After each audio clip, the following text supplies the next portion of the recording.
and good at it, maybe because of their age, they were close enough to pretend time, that they could do it really well, and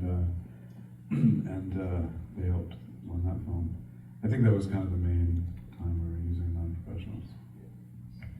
And in all of the films you've done, you've successfully weaved between the more challenging experimental films and the more traditional crowd pleasers. What is it like when you push the cinematic envelope versus something more traditional like Good Will Hunting or Finding Forrester? You just get less money to do them, and less money. But I forgot about, like, this film we just watched. Rob Brown, the lead, was 16. He was found also by a casting agency in New York, and he was part of a program called Prep for Prep, which found kids that had a very high learning abilities, and that were kind of also disadvantaged, and would take them and put them into, there was a foundation, and they were able to pay for them to go to a really good school. So he was going to Poly Prep, I think it was, in Brooklyn, and he came in, and he just could, like, naturally do all the stuff that he's doing in this film, and with the kind of the things that he's doing with Sean. Sean's a very like traditional actor, so he would just be able to have the same traditions without being taught. He had no background in acting. He just was somehow able to do it. And Fly, his friend, he was like this runner-up. I really wanted Fly to play the lead role, but he was kind of very squirrely in the auditions with Sean. And then you realize that, like, Rob was, like, absolutely brilliant, like, perfect, and then so those two working together was just like no problem, like, following the script, and yeah, it was kind of amazing to see that. I do have one nerdy question, because you mentioned in prep that you, since Elephant, have been recording all of your films in stereo. It's a method that we are using on Dead Man's Wire. It is an unconventional approach, but I've listened to, like, I did some tests, and it's really opens things up. And if you have seen Elephant, watch it again with a mind to how the dialogue was recorded, and you'll know what I'm talking about. What is it about that drew you to that technique, and do you apply that to other aspects of the filmmaking process, where you just latch on to the unconventional approaches and go with it? Yeah, I think the tradition in, how many people here are filmmakers? Quite a bit. So the traditions instill, the tradition is, because of the, sort of ease of working with sound and replacing sound, like when you replace your lead actors with the language they're speaking. For the German audiences, they'll dub them in German, or Italian audiences.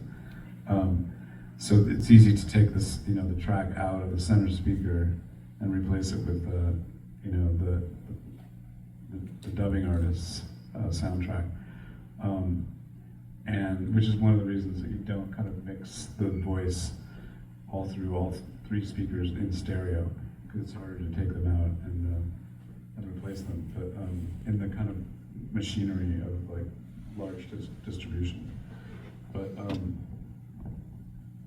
I think it was Jerry was a film that was kind of homemade with Matt Damon and Casey Affleck playing the parts, and we were in the desert of Argentina and California shooting this film about two guys getting lost in the desert.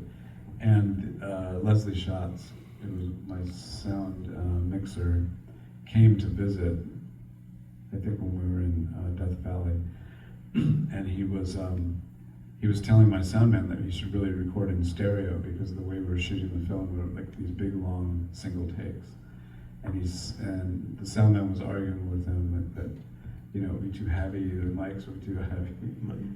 Dan is like, gosh, this thing's heavy. Really? Yeah, it is. It is heavier. It's like twice as heavy. Yeah. So, And I had no idea really what he was talking about. Stereo, like voice, like, you know, it didn't really make any difference to me. But Leslie was really hot on it, so he convinced, by the next film, which was Elephant, convinced Felix, my main sound recordist on set, to actually do it. And it was incredible because the hallways are so echoey that the voices all of a sudden become like a whole other situation. So it was a stereo mic above the actors, but then they're also lavalier. And so you have and then we had music on crap playing, which is often very like luscious kind of like stereo sound. And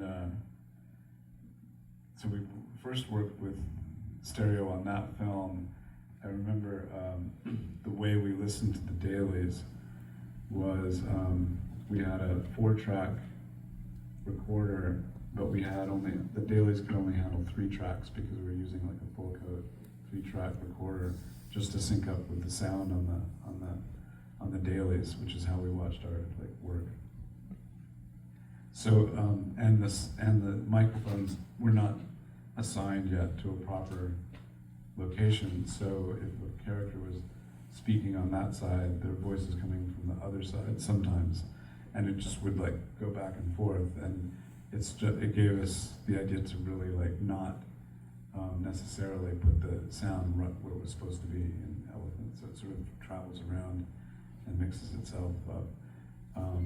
But then after that, I have run into like larger films where when you're trying to do the sound in stereo, the Hollywood dialogue editor is just throwing away the stereo. They're not going to bother with it. But you have to like sort of work at it to make it happen. So we're recording in stereo in this film, but I don't know. Leslie's doing it, so he's going to retain it. If you're cutting a lot, it doesn't really. It's hard to make it work because your spatial arrangements are just like flipping back and forth, so they're disorienting. It's there if you want it. It's there, but yeah, for like longer pieces. Yeah.